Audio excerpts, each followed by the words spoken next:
about the Cold War in American society. So we're going to look at some of the specific aspects in society, specifically pop culture. We'll look at some movies and music, but we'll also look at some of the politics in that of the Cold War. Okay, here we go. So the Red Scare. So this started. Red Scare is a fear of communism. Okay, so the Red Scare began in September 1945. So right at the end of World War II. Igor Gouzenko revealed documents that the Soviets were trying to infiltrate governments in Canada and the United States. So they implemented a loyalty review program. Okay, so the idea for that was to screen all federal employees and make sure that they were loyal to the United States government. So the FBI director, J. Edgar Hoover, was not really satisfied with all this. So he went another step farther, and he went before the HUAC, so this is the House Un-American Committee, and urged them to hold public hearings on communist subversion. So he went to Congress and said, you need to hold public hearings. So once communists were identified, then the public would isolate them and then in their influence. So they would have these trials, these public trials, or public hearings, not really trials, where they would bring in people who were suspected of being communists and they would question them. Okay, so they wiretapped many phones. Julius and Ethel Rosenberg were even executed for selling atomic bomb secrets to the Soviets.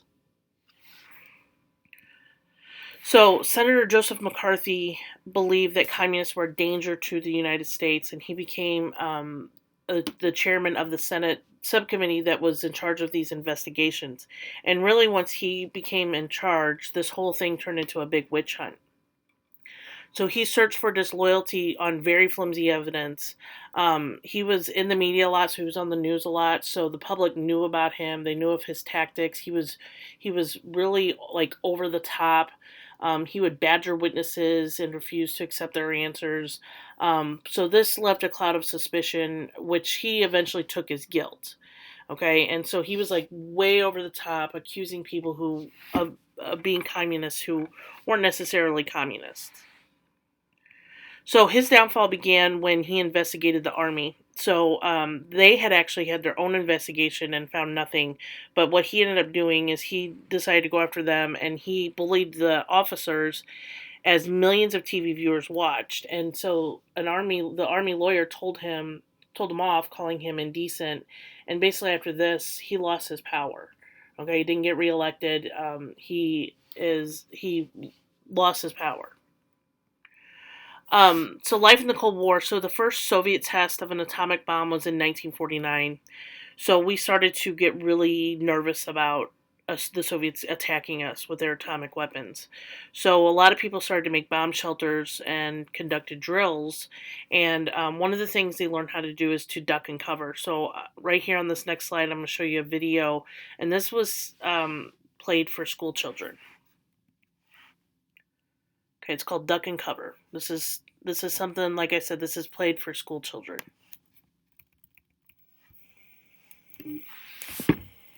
Dum dum, deedle dum dum, deedle dum dum, deedle dum dum. There was a turtle by the name of Bert, and Bert the turtle was very alert. When danger threatened him, he never got hurt. He knew just what to do. He ducked and cover, ducked and cover. He did what we all must learn to do. You and you and you and you, duck and cover. Be sure and remember what Bert the Turtle just did, friends, because every one of us must remember to do the same thing. That's what this film is all about. Duck and cover. This is an official civil defense film produced in cooperation with the Federal Civil Defense Administration and in consultation with the Safety Commission of the National Education Association. Produced by Archer Productions, Incorporated. Hey, Bert, come on out and meet all these nice people, please. Oh, all right. We really can't blame you. You see, Bert is a very, very careful fellow. When there's danger, this is the way he keeps from being hurt. Sometimes it even saves his life. That's why these children are practicing to duck and cover just as you do in your school. We all know the atomic bomb is very dangerous.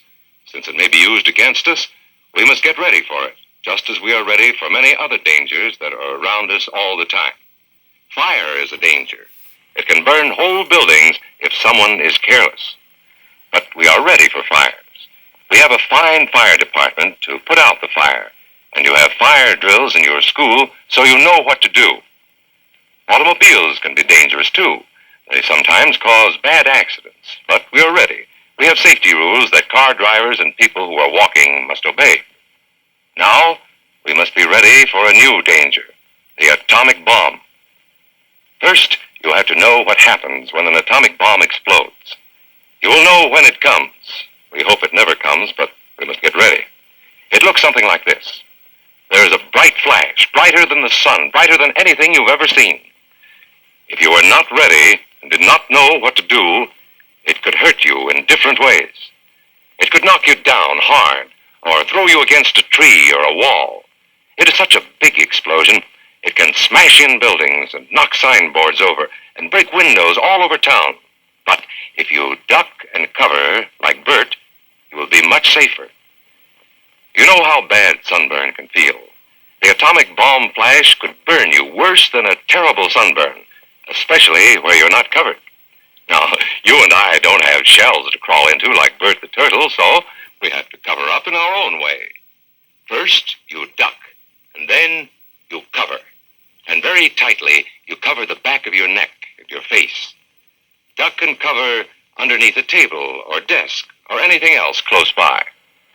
In Betty's school, they are talking about the atomic bomb, too. Betty is asking her teacher, how can we tell when the atomic bomb may explode? And her teacher is explaining that there are two kinds of attack, with warning and without any warning. We think that most of the time we will be warned before the bomb explodes, so there will be time for us to get into our homes, schools, or some other safe place. Our civil defense workers and our men in uniform will do everything they can to warn us before enemy planes can bring a bomb near us. You may be in your schoolyard playing when the signal comes. That signal means to stop whatever you are doing and get to the nearest safe place fast. Always remember, the flash of an atomic bomb can come at any time, no matter where you may be. You might be out playing at home when the warning comes. Then be sure to get into the house fast, where your parents have fixed a safe place for you to go. If you are not close to home when you hear the warning, go to the nearest safe cover. Know where you are to go, or ask an older person to help you. You know the places marked with the S sign? They're safe places to go when you hear the alarm. If there is a warning, you will hear it before the bomb explodes. But sometimes, and this is very, very important, sometimes the bomb might explode without any warning. Then the first thing we would know about it would be the flash. And that means duck and cover fast, wherever you are. There's no time to look around or wait. Be like Bert. When there is a flash, duck and cover, and do it fast. Here are some older boys showing what to do if the flash comes when you are not in the classroom. This is what to do if you should be in a corridor. You duck and cover tight against the wall this way. Remember to keep your face and the back of your neck covered tightly. Try to fall away from windows or doors with glass in them. Then, if the glass breaks and flies through the air, it won't cut you. You might be eating your lunch when the flash comes. Duck and cover under the table. Then, if the explosion makes anything in the room fall down, it can't fall on you. Getting ready means we will all have to be able to take care of ourselves. The bomb might explode when there are no grown-ups near. Paul and Patty know this, and they're always ready to take care of themselves. Here they are on their way to school on a beautiful spring day, but no matter where they go or what they do, they always try to remember what to do if the atom bomb explodes right then. It's a bomb. Duck and cover. Paul and Patty know what to do. Paul covered the back of his head so that he wouldn't be burned, and Patty covered herself with the coat she was carrying. They knew how to duck and cover. They acted right away when the flash came. If they had been at this doorway when the bomb flashed, Paul and Patty would have ducked and covered this way, like this girl. Heavy doorways are a good place to duck and cover. She will be safer, too. Here's Tony going to his Cub Scout meeting. Tony knows the bomb can explode any time of the year, day or night. He is ready for it. Duck and cover. Atta boy, Tony. That flash means act fast. Tony knows that it helps to get to any kind of cover. This wall was close by, so that's where he ducked and covered. Tony knew what to do. Notice how he keeps from moving or from getting up and running? He stays down until he is sure the danger is over. The man helping Tony is a civil defense worker. His job is to help protect us when there is danger of the atomic bomb. We must obey the civil defense worker. We must know how to duck and cover in the school bus or in any other bus or streetcar. Duck and cover. Don't wait. Duck away from the windows fast. The glass may break and fly through the air and cut you. Sundays, holidays, vacation time, we must be ready every day, all the time, to do the right thing if the atomic bomb explodes. Duck and cover. This family knows what to do, just as your own family should. They know that even a thin cloth helps protect them. Even a newspaper can save you from a bad burn. But the most important thing of all is to duck and cover yourself, especially where your clothes do not cover you. No matter where we live, in the city or the country, we must be ready all the time for the atomic bomb. Duck and cover. That's the first thing to do. Duck and cover.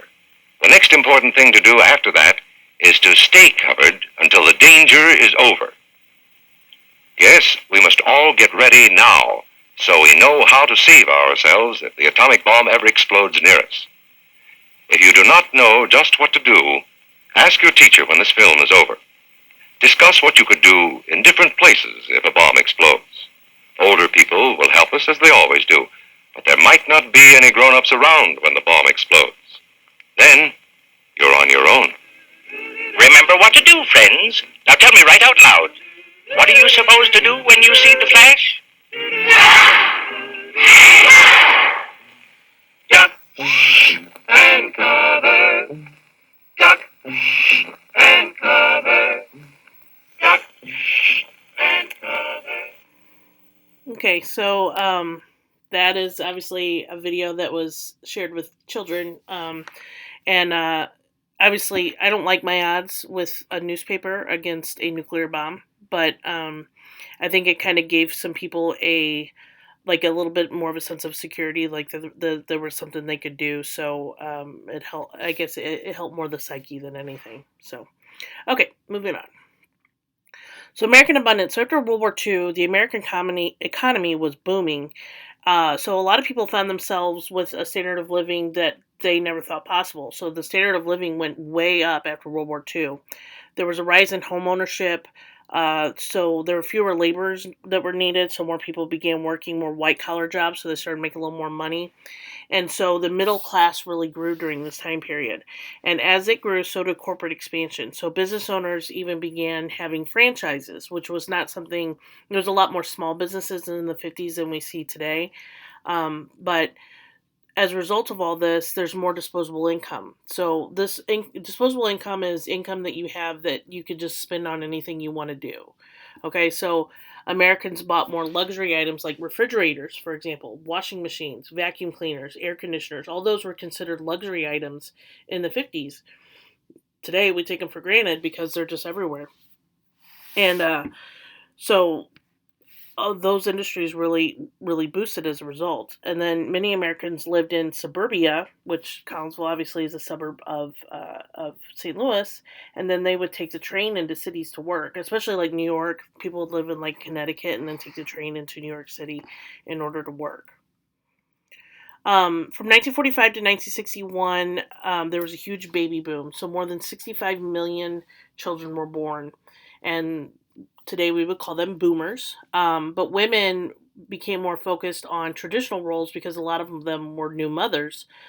So June Cleaver was kind of the poster child of that. Okay, so June Cleaver was the mom in the show Leave It to Beaver. This is her right here. And so she kind of represented that idea of being a stay-at-home mom, taking care of the kids, having dinner on the table and things like that. But even though this was kind of the case, the number of women that were joining the workforce actually did increase in the 1950s. Pop culture, so television became more affordable, and so TV news became a very important vehicle for information. So people would sit around the TV like you see here and watch shows, or watching some kind of clown show on that one. But they would watch news or whatever's on. There was only just a few channels early on, so it wasn't like today where you could just pick whatever you want and watch it. So the whole family would sit around and watch, the news or whatever was on. Advertising, as a result of television becoming more popular, spawned a new market. So they started to advertise, obviously, on TV. So we see commercials. And then sports, game shows, variety shows, and sitcom situation comedies became popular as well. Okay.